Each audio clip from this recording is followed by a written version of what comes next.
Hello guys, welcome. Collective reading tayo ngayon. So, tingnan natin kung ano yung energy ng person mo para sa mga no contact, nakikibalita sa kanilang mga person. So, be open-minded ho. Hindi halos lahat makaresonate. Thank you nga po pala sa mga nagsusubscribe, sa mga bumabalik. Maraming pong salamat. So, start na tayo, no? Ano yung current energy ng person mo? Give me the message. Ano yung current energy niya ngayon? Okay? Kung kailan niyo mapanood to doon ng start, ano yung energy niya ngayon? So, merong the Empress, may Temperance. Malakas dito, no? Yung iba sa inyo. Meron kang kadiling dito na stable siya. Maganda yung katayuan niya ngayon, ano? So, nafe-feel ko dito, yung iba sa inyo, meron ka dito ang kadiling na Taurus, Sagittarius, Gemini, Aquarius and Libra. Meron ding Virgo and Capricorn. So, dito na lumalabas, itong tao mo dito, maganda yung nagaganap sa kanya dito, no? Pwede rin sabihin, ano, andito siya sa point na nakatuwa siya sa kanyang pagtatagumpay. Kung ikaw, binabaliwala mo tong tao na to, dinededma mo siya, nagtutuon ka sa pagtatagumpay mo, ganun din siya dito, okay? Kumaga, may pagpupursig itong ginagawa. So, nakikitaan ko dito, meron ka ditong person o kadiling dito na very independent sa panahon ngayon, ano. Kumbaga, determinado tong tao na to na makaraos, magtagumpay. Ayaw niyang magpaapekto sa mga nangyayari sa paligid niya or maging sa mga sitwasyon na kinakaharap niya dito. So, nakikitaan ko dito, marunong tong bumalanse, okay? Pero dito, no, kahit ba siya matagumpay dito, pwedeng matagumpay siya sa emotion niya, no? Kaya niyang kontrolin yung kanyang mga emotion dito, okay, yung kanyang nararamdaman. Pero pagdating sa love, hindi siya balanse, no? Pero pagdating sa kanyang sarili, balanse siya, okay? So, nakikitaan ko dito, pagdating sa'yo, hindi siya balance. Pero pag nag-iisa siya dito, confident siya, okay? So, ganun yung energy ng person mo, no? So, pwedeng ikaw, mas malakas yung iyong aura kaysa dito sa taong ito, no? Pwedeng malakas yung personalidad mo. Kaya dito, pagdating sa'yo at pag nakaharap ng tao na to, nag-worry din to, okay? Pero dito, ramdam niya yung kalayaan niya sa sitwasyon. Ito lang nakikita ko, malaya siyang gawin yung mga bagay na gusto niya, okay siya. Feeling niya matagumpay siya, okay? So, dito lumalabas dito, kumbaga itong tao mo dito, no, nakatuon siya dito sa pagbabago. Nakikita ko dito nakakatulog na siya ng maayos dito. Okay naman yung kanyang sitwasyon dito, no. Pagdating naman sa financial, stable siya dito. So, nakikita ko dito, meron ka ditong kadiling na pwedeng maganda ang hanap buhay, meron roon sa buhay, or pwede rin sabihin na maganda yung kita ng kanyang negosyo. So, nakikitaan ko dito na siya dito nakafocus sa kanyang mga pinagkakakitaan sa kanyang trabaho, or pwede yung iba sa inyo, meron kang kadiling dito na businessman, businesswoman, na kung saan, ano, magaling siyang humawak ng pera. Ito rin yung nakikita ko dito, no?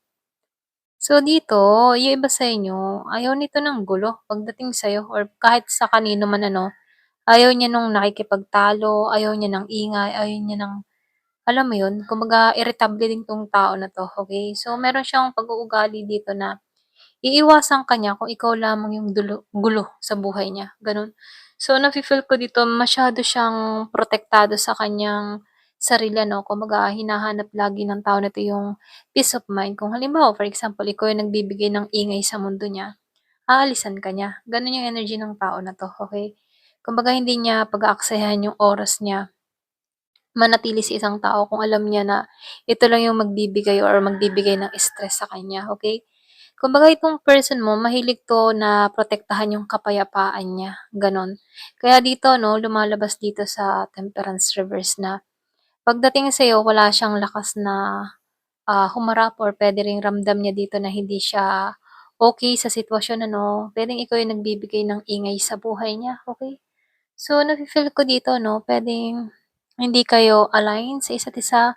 So, nafi-feel ko dito mas gusto ng tao nito yung katahimikan niya, gano'n, okey? Masyado siyang gusto niya tahimik, ayaw niya ng magulo, ayaw niya ng maingay, yung mga bungangera gano'n, ayaw ng tao na 'to ng gano'n, okey? Kumbaga lalayasan ka talaga ng tao na 'to 'pag gano'n yung iyong, ah, inararamdam sa kanya 'no. Kumbaga gusto ng tao nito na meron siyang kapayapaan, okey? Puwedeng energy mo na rin 'to, okey, kung ganito yung, gusto mo 'no. So, nafi-feel ko dito meron lang ditong tao na masyado niyang pinoprotektahan yung kanyang peace of mind. Kung ikaw yung nagbibigay ng ingay sa mundo niya, aalisan ka niya, gano'n ano. Or puwede ring ikaw ganito yung energy mo 'no, 'pag itong tao na 'to very toxic na, aalisan kita, bahala ka sa buhay mo. Okey, may gano'ng tao dito. So dito lumalabas na hindi pa kayo nag-uusap ng tao nito, puwede ring sabihing 3 buwan, hindi pa kayo nag-uusap o puwede ring sabihing 3 taon ano. Meron ditong 3 na nangangahulugan na kung saan ano, merong nangyari, okey? Puwedeng importante 'tong numerong 3, okey? Merong 3 taon, 3 linggo, or 3 buwan, okey? So nafi-feel ko dito importante yung numero 3, okey? So dito 'no, nakikitaan ko dito kaya kayo dito ay nagkagulo 'no, merong hindi naging patas or hindi naging tapat dito, okey? Meron akong nakikitang naglinlang or puwede ring sabihin may involved na ibang tao or puwede ring merong third party, ex or mistress, mga ganyan 'no.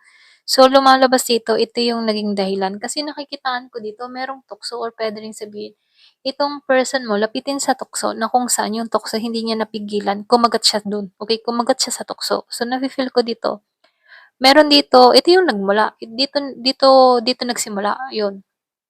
So lumalabas dito nagsimula ang lahat sa away, sa gulo, sa conflict, sa may mga natuklasan, okey? So nakikitaan ko lang dito, meron ditong tao na hindi naging tapat sa kanya, okey? So dito 'no, nafi-feel ko dito 'no, katulad nung kabilang reading ano, na saka nagtatagumpay 'tong tao na 'to nung naalisan niya 'to. Kumbaga naging maganda yung daloy ng kanyang kaperahan. Lumalabas pa rin talaga dito sa card ano, na yung iba sa inyo, karamihan nung naalisan mo 'tong tao na 'to, nagkaroon ka ng direksyon, okey? Or puwede ring sabihin nagkaroon ng direksyon ang buhay ng tao na 'to, okey? So nafi-feel ko dito, pamula nung nagkaroon ng separation dito, mas lalong gumana ang kita nung taong ito, okey? Puwede ring energy mo 'to or puwede ring energy ng tao mo, okey? Kung ikaw naman yung nagbibigay ng ligalig sa person mo, so nakikitaan ko dito umalis 'to dahil gusto niya ng peace of mind, okey? So puwede ring itong tao mo 'no, siya yung tipo ng tao na ayaw niya ng ingay or ayaw niya ng, magugulo siya. So ayaw niya ng away, ayaw niya ng gulo. 'Pag gano'n yung sitwasyon nilalayasan niya. Madalas 'tong lumayas kapag gano'n na, okey? Ayaw niya na mai-involve sa kung ano pa man. Kaya lang yung iba sa inyo may dahilan ka naman kung bakit nag-iingay ka, okey? Kung meron 'tong taong itong kasalanan sa'yo, may dahilan ka kung bakit nag-iingay ka dito.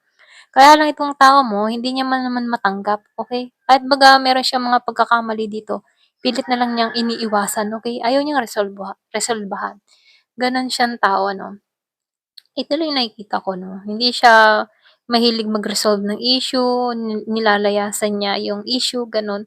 So, nakikitaan ko dito, meron kang person na takot na resolbahan or harapin yung katotohanan, gano'n, okey? So, dito lumalabas din dito 'no, yung iba sa inyo, okey naman yung financial mo, maganda yung nangyayari, okey. So, meron akong nakikita ditong tao na nagkaroon ng transformation, pamula ng inalisan niya 'to, okey. So, nakikitaan ko dito meron nagtatagumpay, puwedeng yung mga proyekto niya or puwede yung trabaho niya or puwede rin may pag-angat ng kita, okey.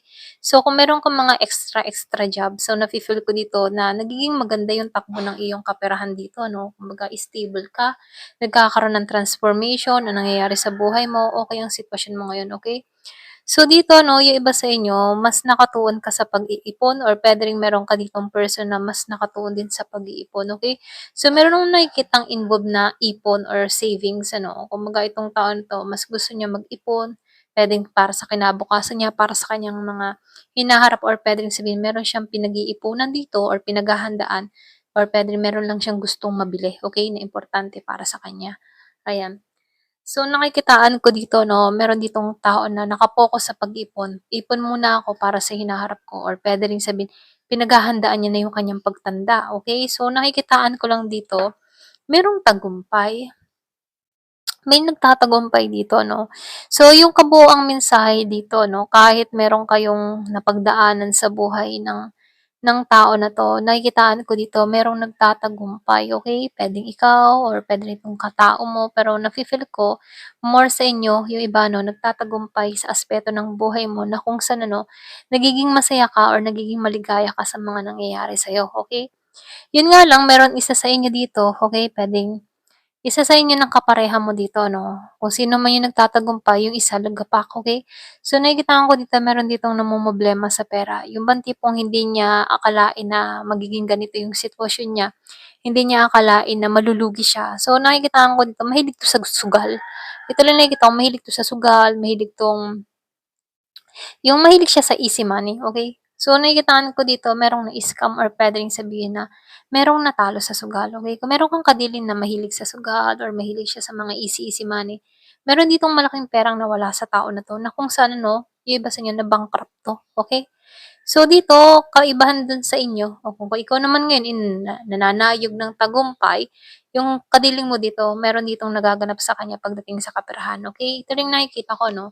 So, may nagtatagumpay at meron ditong hindi sinusuwerte, okey? So, nafi-feel ko dito, meron ditong bini-bless dahil naging siyang matuwid, okey? Kumbaga ginawa niyang lahat ng makakaya niya para sa ikabubuti niya, okey? Meron nag-iipon, nagse-savings ng pera, ganyan, para sa kanyang future or sa kanyang hinaharap. Ito lang yung nakikita ko 'no. So, tingnan pa natin dito. Meron akong nakikitang Virgo, Taurus, Capricorn, Sagittarius, Aries, Leo, meron din akong nakikitang Gemini, Aquarius, and Libra. So, halos lahat nandito na 'no. Scorpio, more on fire sign, earth sign, and air sign, okey? So, ito lang yung nakikita ko.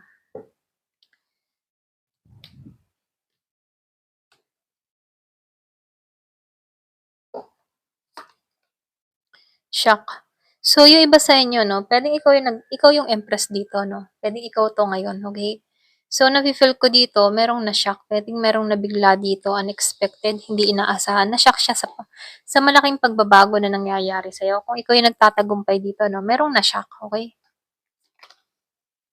Kaya dito 'no, dun pumapasok na realization, feeling niya may pagkakamali siyang nagawa.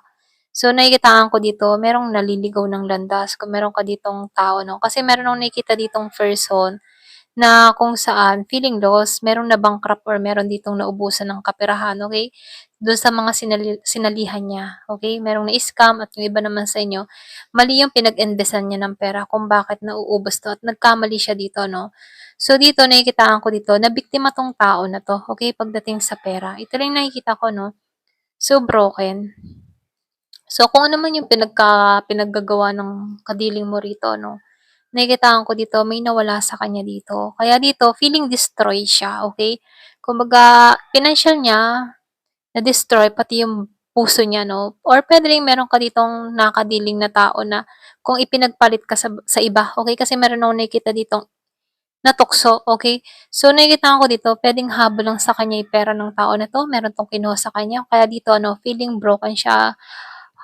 So, nakita ko dito, kumbaga para siyang winasak, gano'n, okey? So, nafi-feel ko dito cause and effect sa mga ginawa sa'yo, bumalik din sa kanya rito, okey? So, ma-pride, meron kang person na ma-pride, hindi hindi siya bababa yung kanyang hindi niya binababa yung pride kahit meron siyang pagkakamali. Gano'n siya kataas yung ego, ganyan. So, breaking point. So, nakikitaan ko dito, andito siya sa punto ng buhay niya ano, na merong mga nagaganap sa kanya na kung saan ano, napagtatanto-tanto niya lahat-lahat, okey?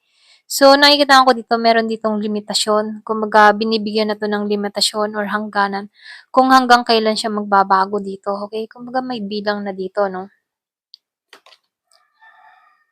Rejection. So, nafi-feel ko dito 'no, yung iba sa inyo na-reject mo na 'to. So, nakikitaan ko dito 'no, yung kadiling mo dito nararamdaman niya yung kababaan ng loob, I mean sa kababaan ano, yung parang feeling lost, ganyan.